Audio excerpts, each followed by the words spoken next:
This is a dispatch from the end. The end of a month of sunshine, rivers, red canyons, and pollywogs. It's a dispatch from my first night alone in a long time. I'm in the quiet of southeastern Utah. The sun already went down, and Venus is rising over a monocline to the west. Soon enough, the Milky Way will arc across the night sky, hugging the earth from the heavens. The cliffs to the west are buff and pale orange. I'm in a land of juniper, sagebrush, and even scrub oak. It's the kind of place my sister and 2 boy cousins explored in our childhood. There are ruins here, just like my childhood. These canyons have been home to humans for thousands of years.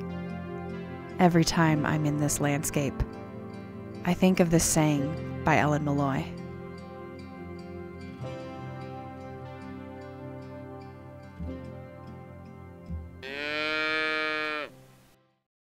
It is a geography of infinite cycles, which in terms geologic and human, is the story of a desert itself.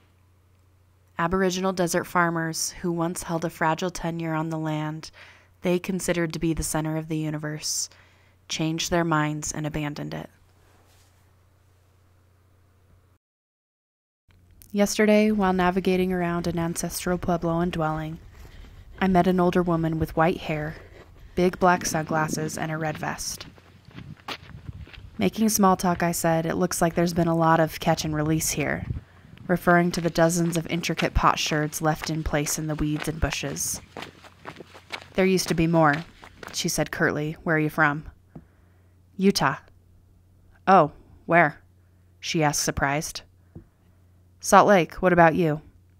I could tell my answer discredited me by the look on her face. "Bluff," she said. "Really? Born and raised?" Now I was surprised. Lots of people born in Bluff can't stay. Not enough work. She sounded defensive. "I retired here 20 years ago, originally from Washington State." "Wow, you've probably seen more out here than most people ever will." She ignored that. "Are you alone?" "Yeah," I said. She responded with a bit of an edge. "How did you find out about this place?" I didn't really know how to respond, but I definitely wanted to diffuse any tension. I told her I love it out here, but I wish I'd said that Utah's home. I don't blame her. I don't blame the edginess or the notes of bitterness in her answers. To be clear, she was civil, and I don't think she meant to be unkind. Utah is just as much her home now as it is mine. I walked away from the ruin site wondering at the validity of calling this home. This is all charcoal or, soot from the smoke from hundreds and maybe thousands of years. She'd asked me, "What do you call this place?" I didn't take the bait, and I said I don't know. She told me the name that everybody calls it, the name that I'd read in a guidebook. Then she gave me a little gift and told me the name that locals know it by. She told me about the sheriff's son coming out with a friend to pillage the site in the 80s. They were caught with shovels in hand after they'd sifted through the site. The sticks coming through on that one. My interaction with the woman in the red vest has been on my mind for a while. Oh, man. But I admit I haven't come to any conclusions, and I don't think I will. The places we call home are as nuanced and complex as our feelings about them. Working as a guide in Alaska, I spoke with thousands of folks from all over the United States. Something I've learned is that everyone wants to show you pictures of their dogs, and everyone wants you to know where they're from. The places we love are caked in dust and stories. Personally, I'm grateful for my interactions with crusty desert characters. I learned so much from people who are willing to share their local knowledge with me. Oh my gosh, look, you can see the sticks that they used to make these windows. That is so cool. I don't deny that they've lived an entirely different experience than I have. Of course, they're twice my age. But I no longer believe that I don't belong here, just because places aren't the way that they used to be. Okay, I'm just going through a little tamarisk tunnel or something.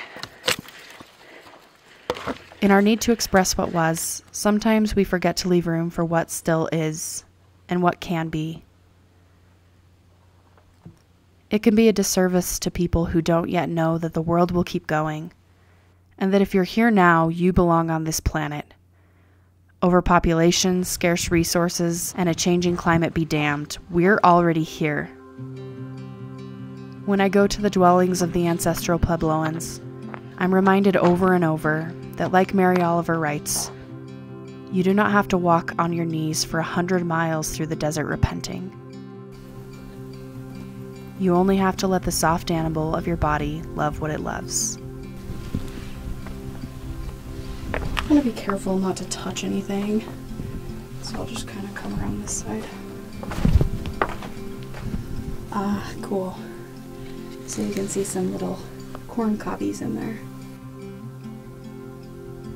What is there to say from the end? The last time you and I were together, I was in Alaska. Since then, I've hiked in the hot desert sun, paddled through the meandering squiggles of a dammed-up river, and swam in a slot canyon with crawdads. It's hard to know what to say from the end.